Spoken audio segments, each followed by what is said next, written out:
Welcome to the 58th episode in our AI and You podcast series.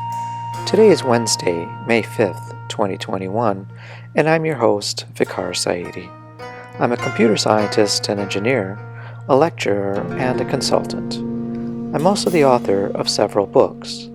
My most recent book is about artificial intelligence and is titled The Genome Affair. The Genome Affair is a speculative work.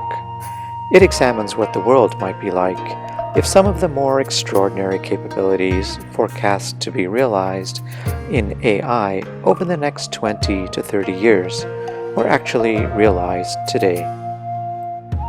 Given the growing list of frightening existential threats humankind now faces, the book pays particular attention to the impact AI is expected to have on world affairs. The book is available in ebook format for those who prefer to read on a digital device, but it's also available in a high-quality paperback edition. The Genome Affair is available on Amazon, so I hope you will take the time to read it and to leave a review. Amazon book reviews are very helpful for writers.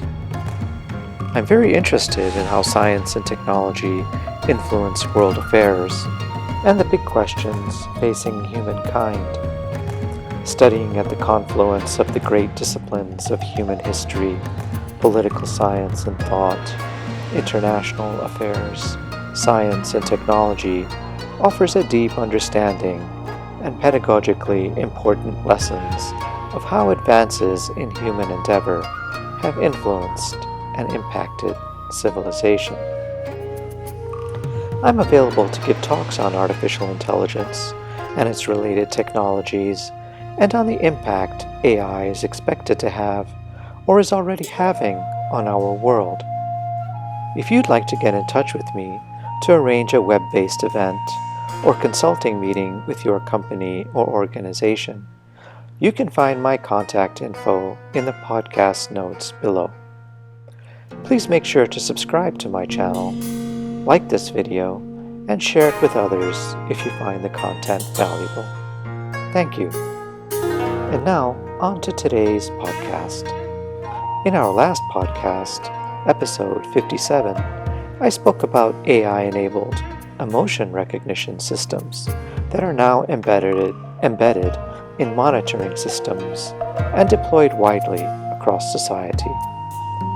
In today's podcast, episode 58, I'll talk about the state of affairs in the AI-enabled autonomous vehicle industry. Let's get started. What is the future of artificial intelligence-enabled autonomous vehicles?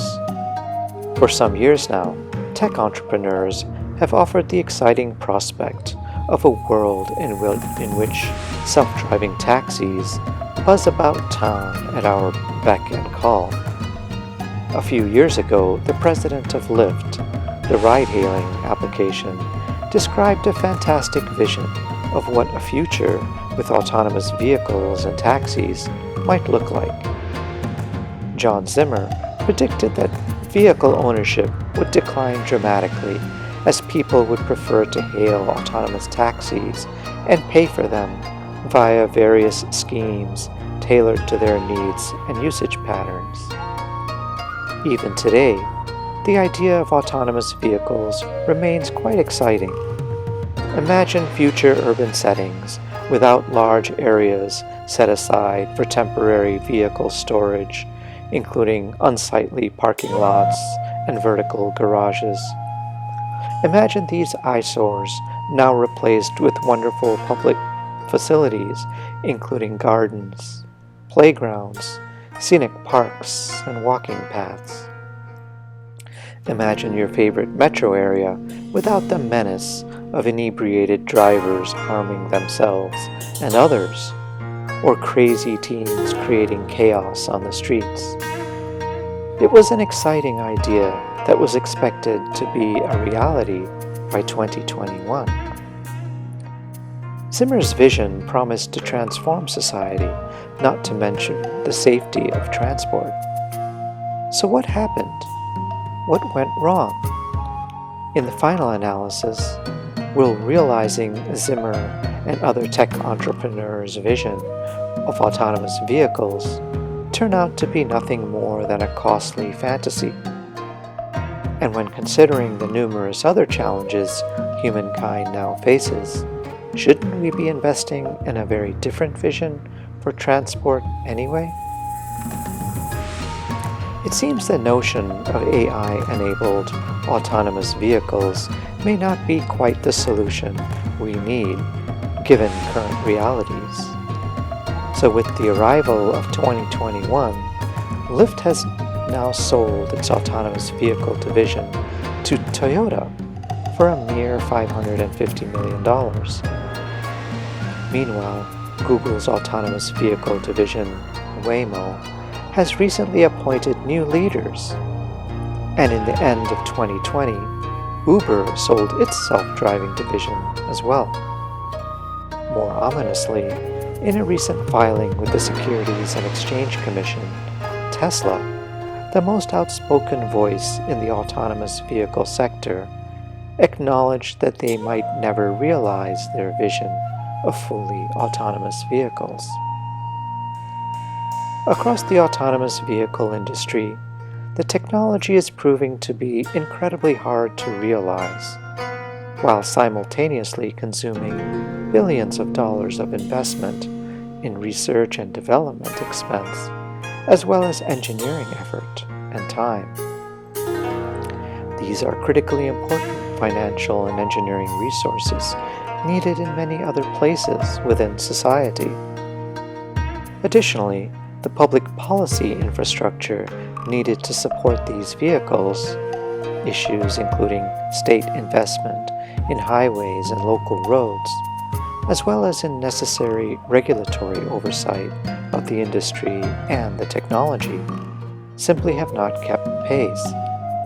Complex legal matters regarding liability in the case of accidents, as well as limitations of artificial intelligence due to the quality and breadth of data used to train these systems, have also proven problematic. Climate scientists have warned us that we are collectively emitting 51 billion tons of CO2 gases into the atmosphere every year, and this needs to be reduced to zero by 2050 if we are to avoid the worst outcomes of climate change in tropical and temperate zones across the planet. Manufacturing, electricity generation, agriculture, and transportation collectively account for 93% of these emissions, with the remaining 7% attributed to the heating and cooling of residential and commercial buildings. Given the complex geopolitical, scientific, and technological challenges involved in effectively confronting the climate issue, public intellectuals are beginning to conclude that humankind might be better served by investment in urban development and transportation policies that directly address this broader climate goal, rather than a technically superior autonomous vehicle vision that does little to support the more pressing objective. With so much research in the autonomous vehicle sector, we are beginning to realize that ubiquitous autonomous vehicles may not be possible as initially conceived. Perhaps for them to succeed more broadly, we may need to reconfigure the entire transportation network of roads and highways with a system that is purpose-built for autonomous vehicles. Furthermore, it may be the case that human drivers and autonomous vehicles simply cannot coexist within the same transportation network. Although private test tracks can host autonomous vehicles, and although these vehicles may perform effectively in such environments, or in carefully planned commercial zones in some metro areas, these vehicles seem incapable of tackling critical edge situations or unpredictable scenarios, such as a deer suddenly crossing the road, an overturned ambulance on fire, a pedestrian crossing somewhere other than in a designated zone, or other unique scenarios that humans can encounter and easily contend with. Human drivers encounter these unique situations frequently. However, we are unable to predict how an AI agent might behave or react in similar unpredictable situations that were not present in the data set on which the agent was trained. To be sure, the vision of self-driving cars has not been abandoned. In fact, Alphabet's Waymo recently raised over $3 billion in additional funding, so interest in autonomous vehicles remains high. But Waymo's recent activities suggest that the path forward for these self-driving vehicles remains fraught with numerous regulatory and technical challenges that will take far longer to resolve than previously estimated. Given this reality, perhaps we ought to invest in solutions that are known to work better with minimal investment. Solutions including energy-efficient buses, trains, and other public transport. They are known quantities that can be strengthened and made more accessible with a fraction of the financial and engineering resources that have been poured into autonomous vehicle research. Thank you for spending some time with me. I'm trying to follow the TED Talk format, and so I'm keeping these podcasts under 20 minutes. Let me know what you think. I hope you'll find these insights into artificial intelligence helpful, and I do hope you'll read my new book, The Genome Affair. It's on Amazon.